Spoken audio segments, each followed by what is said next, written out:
Bonjour à tous, bonjour Perrin, oui, comment allez-vous? Où ça? Oui, mais non, mais vous me raconterez ça plus tard. Non, je tourne une vidéo. Donc, non, je sais pas que ça à faire. Donc, vous le savez, bonjour à tous, j'ai un emploi du temps assez chargé, hein. Tout le temps par Monts et par Vaux, à prêcher la bonne parole. Donc, j'en profite, hein. Que ce soit de la pop, assurément, de la pop abusément, mais avec parcimonie, bien sûr. Donc, bienvenue à tous, aux nouveaux abonnés. Donc, un peu salaud de s'abonner si tard. Pourquoi si tard? On voit ici le banjo. Donc, le banjo, pourquoi si tard? Mais comme je dis, truc de malade. Bienvenue à tous. Bienvenue dans l'antre du vinyle, pas comme les autres. Aujourd'hui, un nouveau concept sur la VC. Il faut débarquer avec de nouveaux concepts. C'est primordial. Il faut rester dans le game. C'est pourquoi j'ai montré 6 disques. Vous allez voir.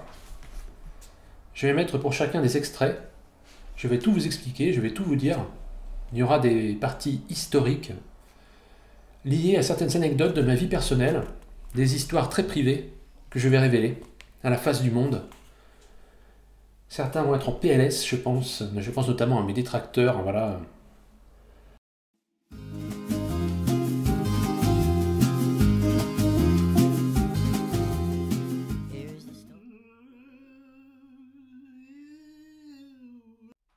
Voilà, donc j'ai unboxé pour vous, en plus de ces 6 disques, une lunette de toilette. Non, mais j'ai déjà... Non, mais c'est unboxé, c'est déjà... Je m'en suis déjà servi. Donc je l'ai unboxé avec des passionnés. Voilà, un week-end. Voilà, en libre antenne. Il y a eu de nombreuses surprises, de nombreuses thématiques, comme j'aime à les appeler. Donc sans plus tarder, je vais lancer le générique. Donc Perrin, je parle ici sous le contrôle de Perrin. Et ça passe via le truchement de Maître Del Pérouse, qui lui aussi, dans son fief de la Creuse, se prépare à la fin du monde, un peu comme tout le monde. Sauf que lui, il a de l'avance, il connaît les plantes, il sait quoi manger, donc il ne se fera pas bananer. Voilà, il a, je crois, une source pas très loin de son gourbi, ce qui lui permet de survivre très longtemps. Donc Maître Del Pérouse, je vous salue.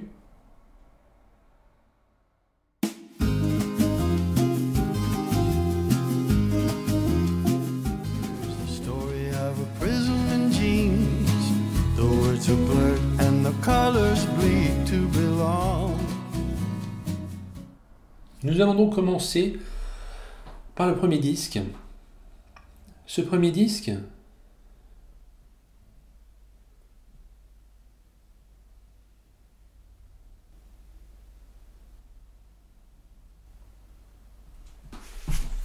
il s'agit de Feeling Good and Tate. Oui, mais j'ai déjà montré, mais c'est pas grave. Oui, j'ai trouvé à la brocante. C'est pas parce qu'un disque n'est pas cher qu'il est pas bon, hein.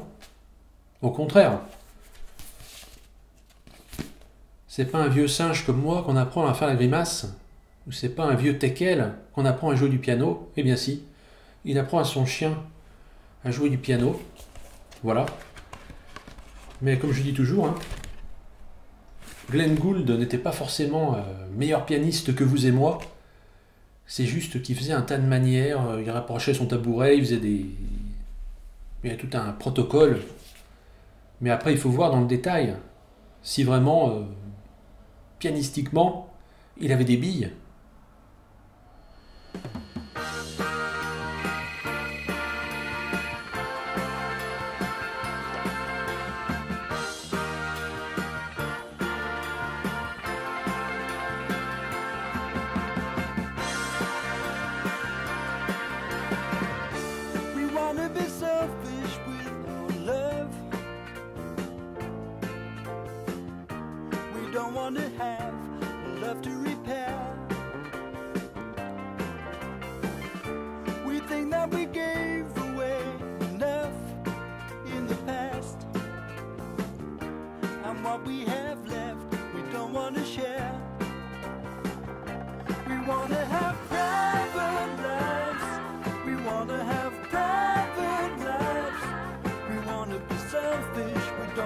share. We want it marked and with care. We want to lead private lives. You know we need private lives. So no one ever could break up the love that we share. You know I'd be spoiled if ever you.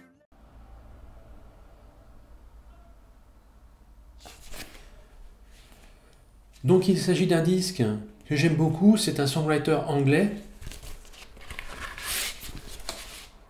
avec une voix de vieux tuyau de poêle. Il n'a pas une voix très perçante. Je trouve qu'il se noie un petit peu dans la masse. Ce qui est marrant, c'est qu'il y a pas mal de synthé. C'est pas forcément un disque de très bon goût. C'est un disque à l'anglaise. Un disque, c'est comme si votre prof d'anglais avait fait un disque. Il y a de chouettes thématiques, comme The Lady Lives in England. La nana habite en Angleterre. J'aime bien aussi Private Lives, avec un refrain assez accrocheur.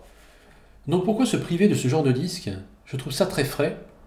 C'est un peu du do-it-yourself, mais avec une certaine idée, un certain classicisme de ce que doit être la musique à notre époque actuelle.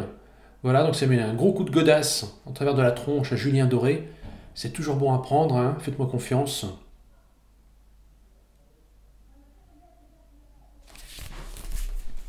Ensuite, je sais qu'il y a pas mal de monde qui essaie de me coincer en fait, hein, tout simplement, au niveau du hard rock, en disant que je suis un peu... j'ai la main un peu légère, que j'écoute des choses un peu prime sautières. Eh bien pas du tout, j'écoute des choses assez lourdes, des choses bien groovy, quand le groove s'installe, comme un gros caisson de basse. Et oui, c'est une nana que j'avais croisée, elle était assise sur un sucre. Là, je dis, qu'est-ce qui se passe? Oui. Et donc, j'écoute pas mal King's X, un groupe de l'époque que j'aimais beaucoup. Donc, un chanteur de couleur, très groovy, un chanteur soul, qui joue de la basse, avec une iroquoise au niveau des cheveux. Et Ty Tabor à la guitare, un gars en Bermuda, qui a un petit boucle. Et aussi Jerry Gaskill derrière les drums, qui tape comme un forcené, et qui est largement meilleur que Lars Ulrich, laissez-moi vous le dire. Ajoutez à ça de superbes harmonies vocales. Donc ça c'est un repress sur ce fameux label Music on Vinyl. J'ai le numéro 653. Donc ne le cherchez pas, hein, dans le commerce, c'est moi qui l'ai. Hein. Donc King's X, ça c'est leur album éponyme, comme on dit. Je ne sais pas si vous connaissez ce principe, de l'album éponyme. Épicène. Non, c'est pas Épicène. King's X, c'est un truc de bonhomme, ça. Lâchez l'affaire, Perrin. Donc voilà. Je vais mettre un petit extrait. Extrait d'une des meilleures chansons de l'album. C'est Black Flag. Alors j'ai pris cet album. Mon préféré, je crois que c'est Dogman. Ils vont le ressortir là. Actuellement, ça ressort hein, chez Music on Vinyl. Mais ils le sortent en 2 disques. Donc moi, ça me gêne un peu. Donc je sais même pas si je vais le prendre. Ou si je vais me contenter du CD. Mais celui-là, en un seul disque, c'est de la bombe. Très bon son. Très belle pochette. Je n'ai rien à dire. C'est de la qualité.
vous avez cafouillé sérieusement, mon vieux.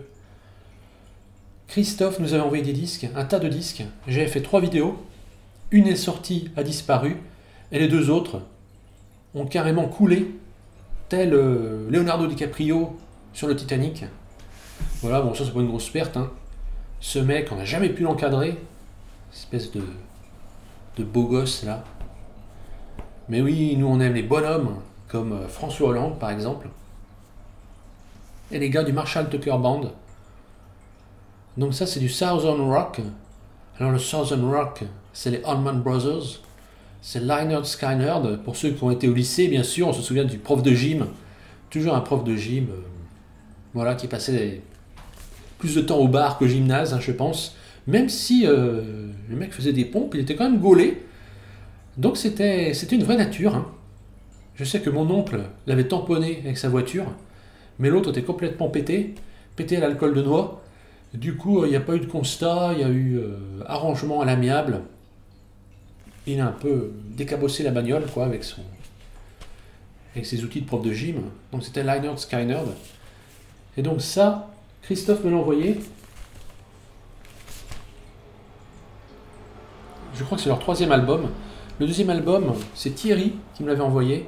La pochette est sublime.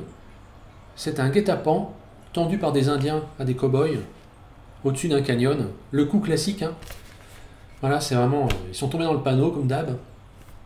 Mais c'était magnifique, avec des aquarelles dignes de Janician.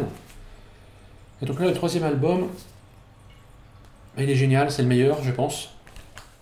Je vais être obligé de faire un rappel, hein. Malheureusement. Hein. Il y a 2 disques. Mais il n'en demeure pas moins, comme d'habitude, qu'il y a 2 faces par disque. Et plusieurs titres par face. Encore qu'il y a des titres assez longs. Donc la phase 3, il n'y a que deux titres. Donc voilà, le premier disque, je parle bien des 2 premières phases donc.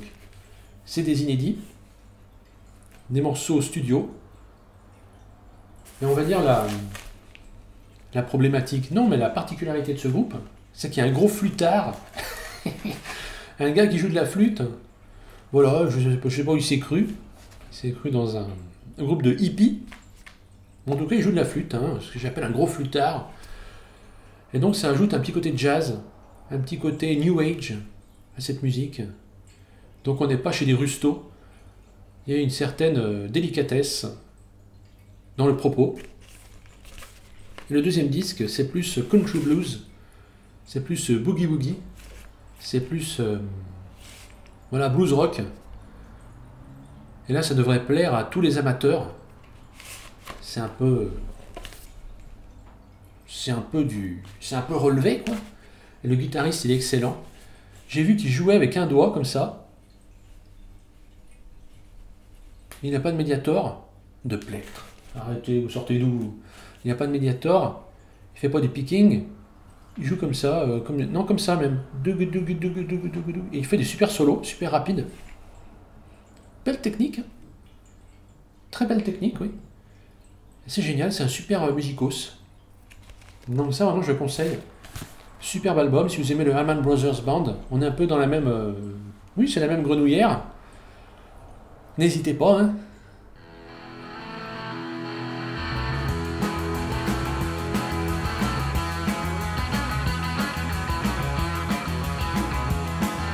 I've been down around Houston, Texas, where the sunshine goes through the time. I've been driving about 6 hours trying to reach that Arkansas line.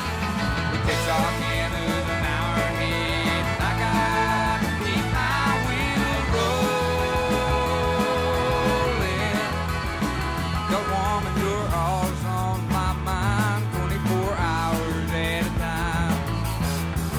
Somehow I'm on. I'm hoping you feel the same way.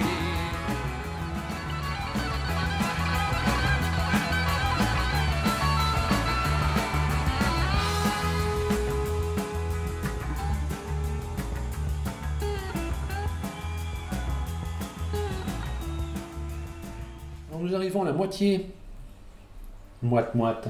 Arrêtez, ne dégoûtez pas les gens, oui. On arrive à la moitié de la vidéo, car nous avons montré 3 disques. Il en reste 3.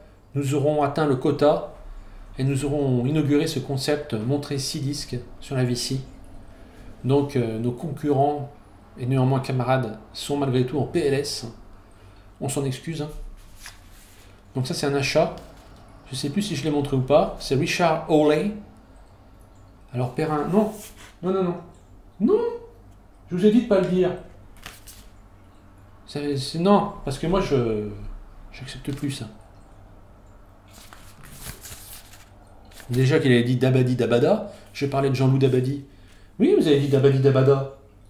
La dernière fois que j'ai montré du Richard Hawley, mon Perrin qui était là, il disait Olé olé. Arrêtez. Ça vous amuse ça. Il vous en faut peu, hein. Donc architecturalement, le pressage est très bon, regardez. Il y a des sacrées poutrelles. Des sacrés linteaux, comme on dit. Très utile si vous jouez notamment avec un volant, des raquettes et un volant. Le volant se prend dans un arbre. C'est bien content d'avoir un linteau pour aller choper le... Oui, parce que le volant, c'est tellement léger. Ou alors il faut avoir un chat qui va chercher le linteau. Mais si le chat reste coincé dans l'arbre, il faut aller chercher les pompiers et enlever le nid de frelon. Donc vous voyez, c'est pour ça que moi la campagne, j'y fous pas les pieds. En plus il y a des volcans, donc c'est dangereux. Et d'une. Donc voilà, Richard Hawley, je crois que c'était le guitariste. Arrêtez. Le guitariste de Pulp. En tout cas c'est un anglais. Et à l'instar de Nick Lowe, il a trouvé la combine. Comment crooner en notre siècle, 6 en notre siècle, c'est-à-dire des années 2025. Comment on croone de nos jours. Et bien lui, il est arrivé à le faire. Et un peu comme Nick Lowe, mais dans des registres un peu différents. Mais tous les deux, c'est une réussite totale, je trouve. Donc superbe album. Je voulais pas le prendre, figurez-vous. Car j'ai écouté un extrait de la première chanson, ça m'a pas emballé. Alors c'est trompeur, hein, parce que les autres sont superbes. Ah oui, attendez.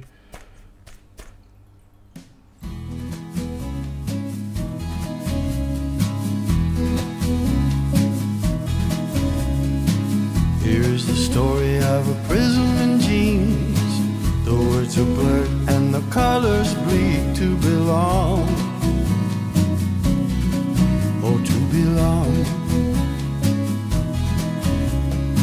She is the spectrum, she is the light. She is the shadow, the mysterious night. To belong. She don't belong. There is an epic loneliness that you just can't hide when you just can't fit or belong. Oh, to belong, to belong. She don't belong.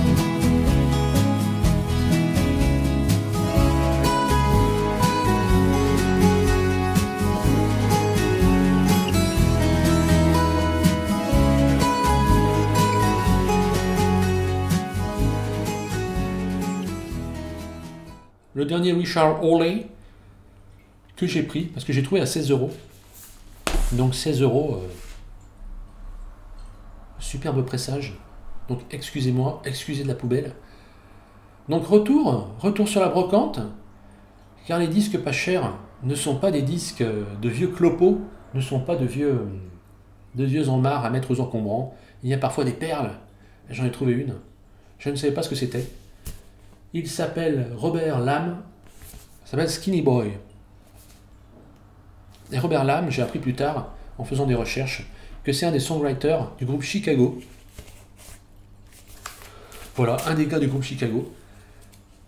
Et alors j'ai bien aimé sa manière de songwriter. Car un songwriter qui sait songwriter, ça fait quand même rudement plaisir.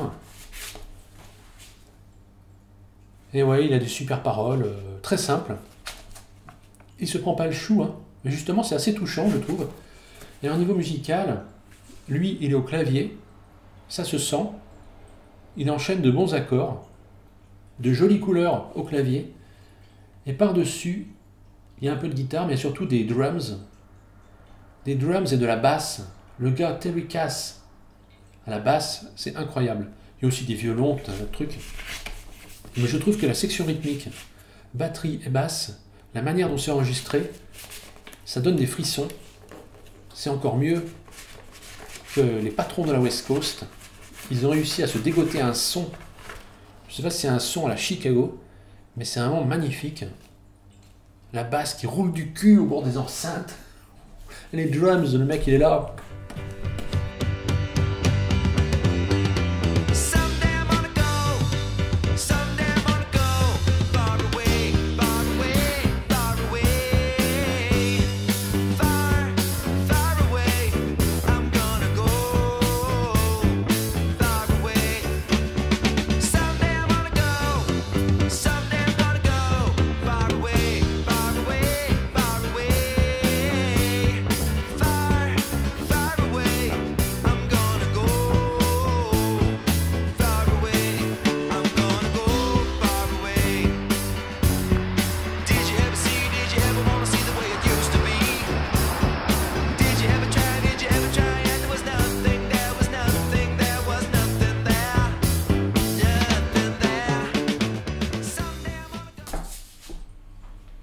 Je termine.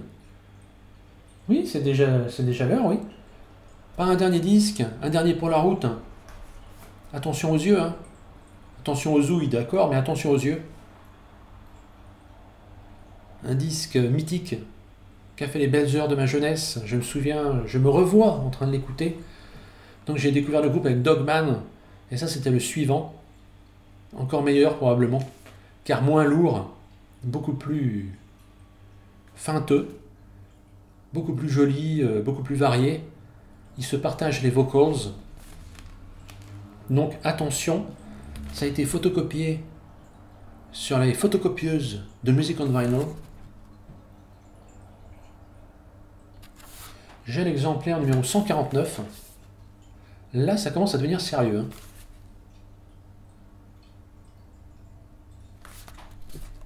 Non, le piqué de l'image est dégueulasse. Comme je vous dis, c'est une vraie photocopie chelou. Et en plus, ils ont fait un gatefold. J'ai un bon souvenir de ces photos. Un poil surex que je voyais à l'époque.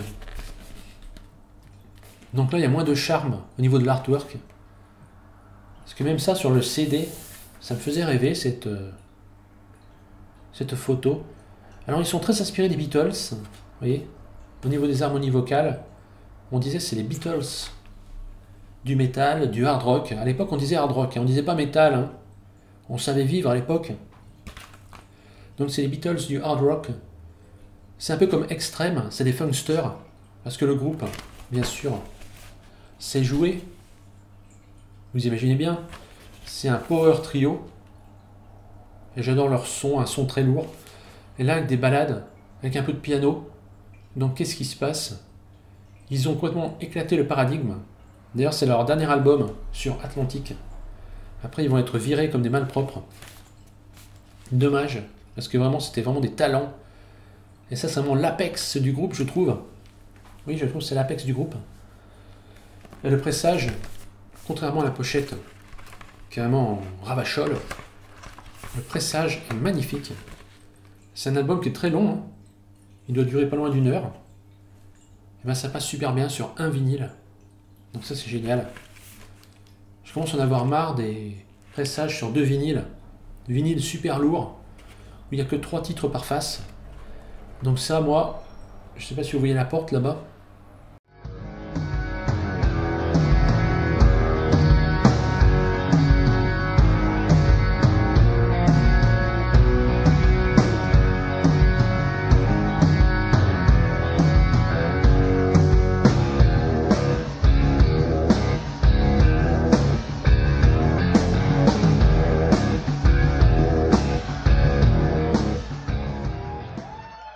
We have a new album out. It's called Ear Candy.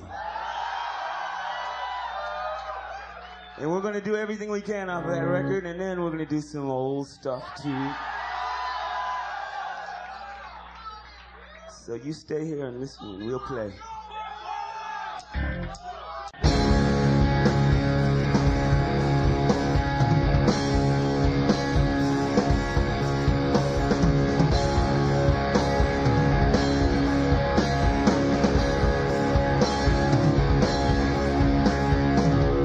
on the information hanging on my brain, put it all together, and this is what I get. Kinda like an acid trip you take at 60 when it was stronger. I looked in the mirror, and this is what I see. No matter how hard I try, I just can't let it be. I cut off all my dreadlocks, and now I'm feeling free. Here comes my name.